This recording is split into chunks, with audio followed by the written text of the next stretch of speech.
All right, let's dive into one of the most vast and ancient libraries of human thought. We're about to go on a journey, a chronological trip through more than 2,000 years of sacred Indian texts.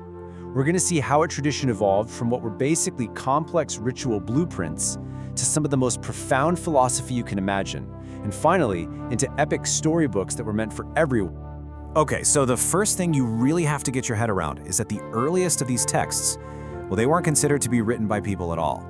They fall into this special category called Shruti, which literally translates to that which is heard. The idea was that these were timeless, authorless truths that were just perceived or heard by ancient sages. They were called rishis, while in deep states of meditation. And get this, for centuries, this entire library of wisdom wasn't stored on scrolls or in books. It was stored in the minds of people. It was passed down with incredible precision through an oral tradition from teacher to student. And this wasn't just, simple memorization. It was a super sophisticated system of chanting and recitation, all designed to preserve every single syllable, every single intonation, perfect. Now, think of this as our roadmap for the journey. We're going to explore this whole evolution in 3 major stages. First up, the Vedas, the age of ritual, kicking off around 1500 BCE. Then, something totally different happens. We get the Upanishads, the age of philosophy. And finally, we arrive at the Puranas, the age of mythology. So, let's start at the very beginning. So we begin our journey in the Sapta Sindhu region, which is basically modern-day Punjab, way back between 1500 and 1000 BCE. This is the era of the Vedas, the oldest and really the most foundational layer of all these texts. The word Veda itself comes from a root, vid, which simply means to know. This is the knowledge. At their very core, you can think of the Vedas as a kind of cosmic blueprint. Their main focus is on something called yagna, which means ritual or sacrifice. The whole idea was that performing these rituals with absolute precision was essential to maintaining what they called rita, the cosmic order. It was humanity's job, their way of actively participating in keeping the entire universe running smoothly. And the Vedas aren't just one book. They're actually a collection of 4 distinct texts, and each one has a very specific job.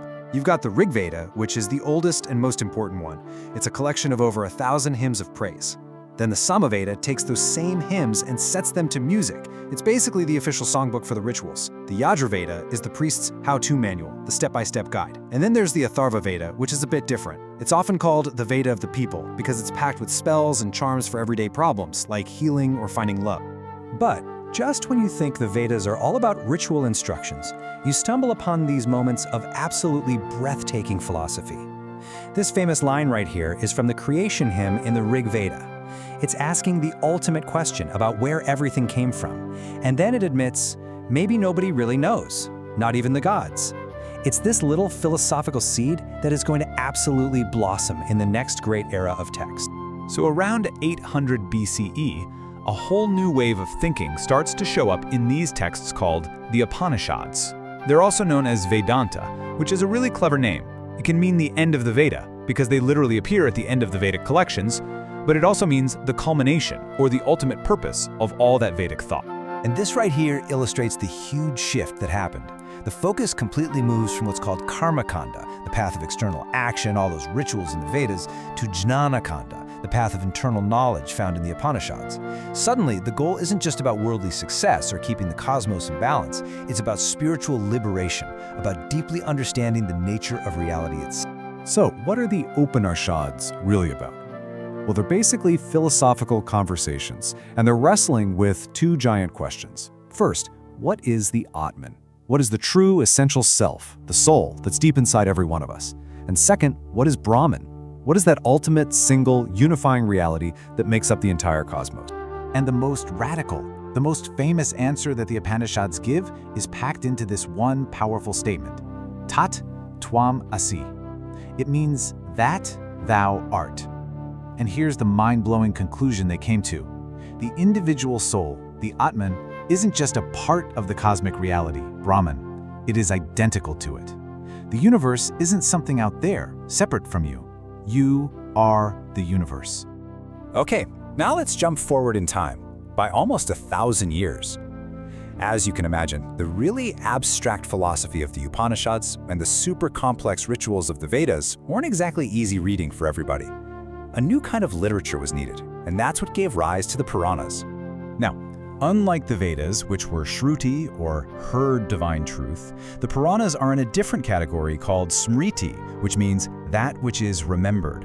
And this is a key difference. It means they are acknowledged as being written by human authors. Their goal wasn't to reveal new truths, but to explain the old eternal truths in a way that people could actually connect with. So how'd they do it? Well, the Puranas used amazing stories, myths about gods and goddesses, legends about heroes, and long family trees of kings to bring those big philosophical ideas to life. They centered on the great deities, Brahma, Vishnu, and Shiva, and they highlighted a totally new path, bhakti, or personal love and devotion. So if the Vedas were the technical blueprint, and the Upanishads were the dense philosophical theory, the Puranas, they were the beautifully illustrated storybooks. So let's just step back and tie this all together. What we've really been looking at is this remarkable 2,000-year evolution of thought.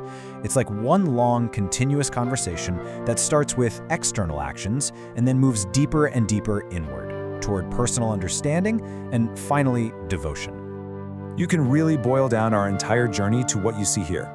The Vedas give the first instruction: do these rituals to keep the universe working. Then the Upanishads come along and say, hold on, the rituals are really symbols. Look inside yourself to find the universe. And finally, the Puranas make that inner journey accessible to everyone by saying, here are some incredible stories about gods and heroes to help you love and understand that universe. And that leaves us with one last thing to think about. I mean, these texts, they're all dealing with the most fundamental human questions, right? Where did we come from? What's our place in the cosmos? What is the nature of our own mind? The real question isn't just what they thought back then, but how does this ancient, evolving conversation still echo in the way we ask those exact same questions about ourselves today?